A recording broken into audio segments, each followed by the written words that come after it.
The final month of winter has gifted a bout of creative inspiration, as if the growing light from midwinter or even the blooming of the crocus flowers has set my heart ablaze.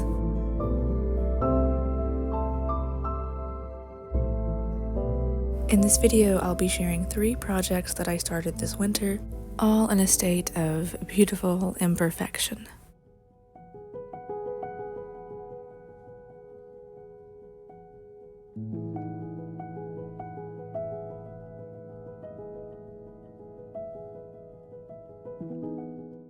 In my last video, I spoke about the fear of sharing because something isn't perfect. And I thought that maybe this video could be my way of practicing what I preach and breaking out of that. In the winter, there's really no foraging to be done unless you enjoy pine needles. So that is really when I dive deeper into sewing and little creative projects here and there. Each of these projects that I'm going to share today were originally going to be longer, full-length videos, rejects, but I thought they work beautifully together, and it really illustrates how my creativity works. I always come back and finish things in the end, but maybe in the beginning I'm feverish and passionate about it, and then suddenly there's a gust of wind and it's gone. And again, that's why I struggle sharing here, because I want to see things all the way through and I want things to be perfect, but that it simply doesn't work that way sometimes. And I'm hoping I can share this with you as it is, and I hope you can enjoy it nonetheless.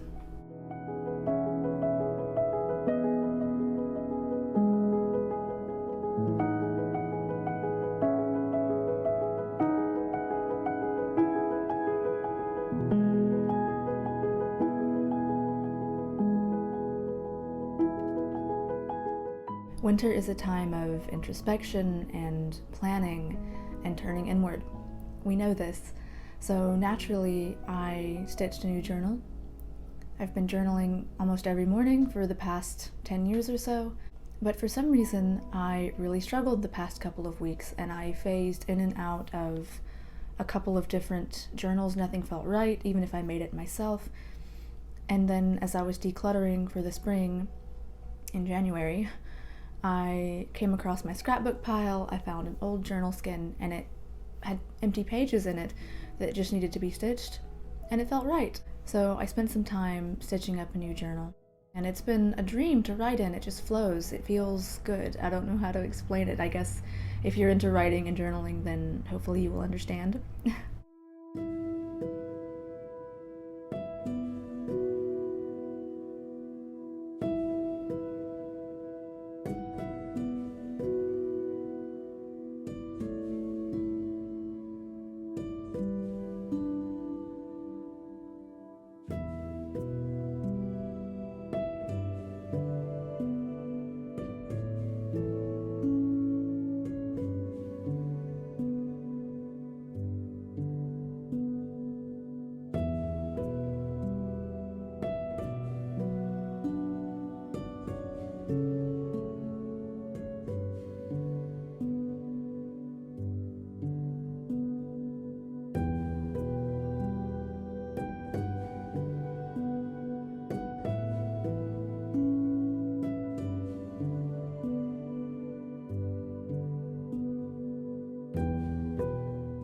Around this time, mid-February, I begin to hear the wild geese migrating back, and it's not a very beautiful sound. It's very screechy, but it's like a call that spring is coming soon.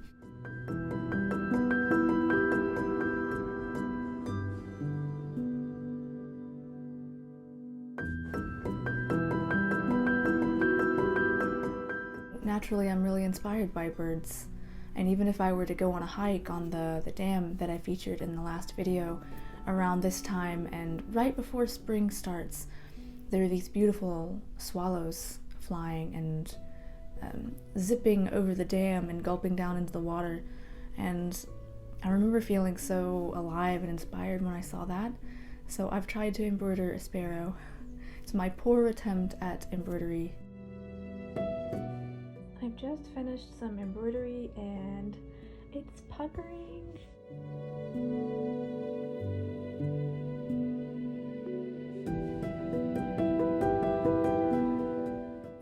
Each panel, each square of fabric is going to be embroidered with some sort of motif.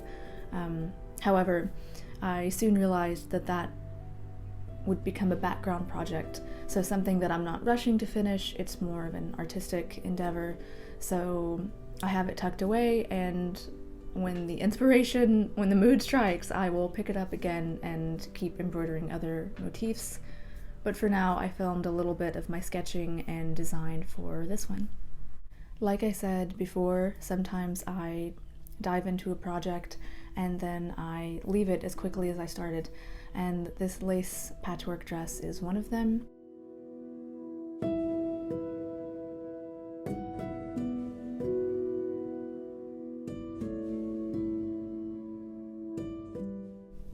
I've been collecting garments all year for this, and it was originally intended for something different, which I may or may not mention in the future. But as I was sorting through my fabric stash and I saw all of the lace sitting together, the different textures and scales of the print, when I saw everything laying together, I thought, that needs to be a patchwork dress.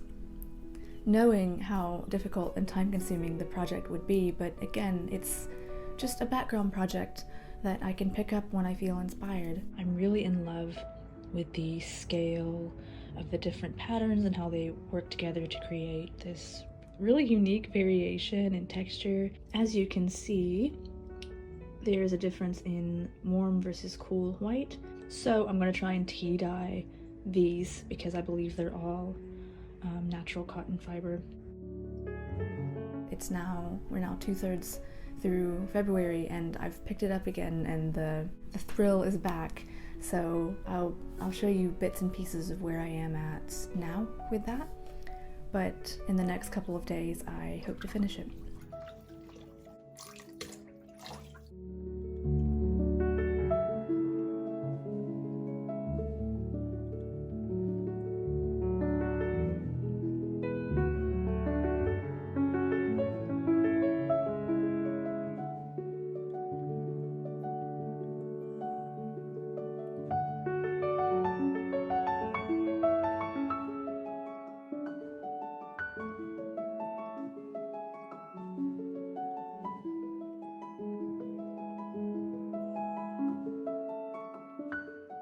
In my last video, I mentioned that I was starting my clothing line, Hearth Meadow, and I do intend to list this dress, though I would say it's much more of a bespoke piece. I almost want to keep it as an art piece, so we will see if I even like the finished project.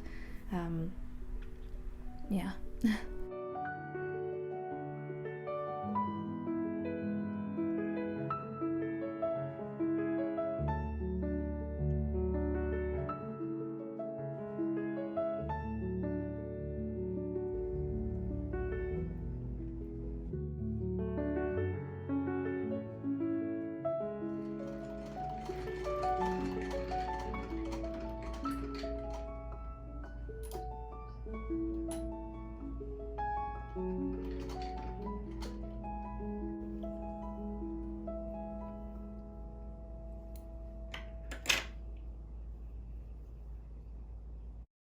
I had a lot more to say about inspiration and creativity, but it's actually kind of different when I'm sitting here talking to my phone rather than doing a voiceover or writing it in my journal, so I hope that what I've said so far will suffice. I've been wearing my glasses through this entire thing, so there might be a glare, but I couldn't do it blindly.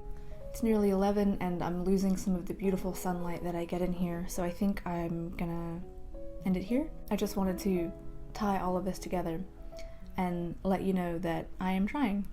I'm trying to live up to what I wished for in my last video, which was to relax more in what I create. So instead of sharing 3 beautiful full-length videos of me creating these bespoke pieces, I thought it could just be beautiful to mishmash them all together and show you what I've been up to this winter. In any case, I hope it inspired you, and wherever you are in your creative process, in your seasonal transition or your life, I hope that you're doing okay. I'm so excited for spring, and I'm excited for all of the life and abundance that it brings. But for now, I'm going to continue patchworking this skirt dress. So if you enjoyed this video, I hope you'll let me know down in the comments, and if you feel like it, I hope you'll subscribe because it helps me out a lot. My candle's burning out, I need to hurry. Thank you so much for watching. I will see you in my next video. Bye!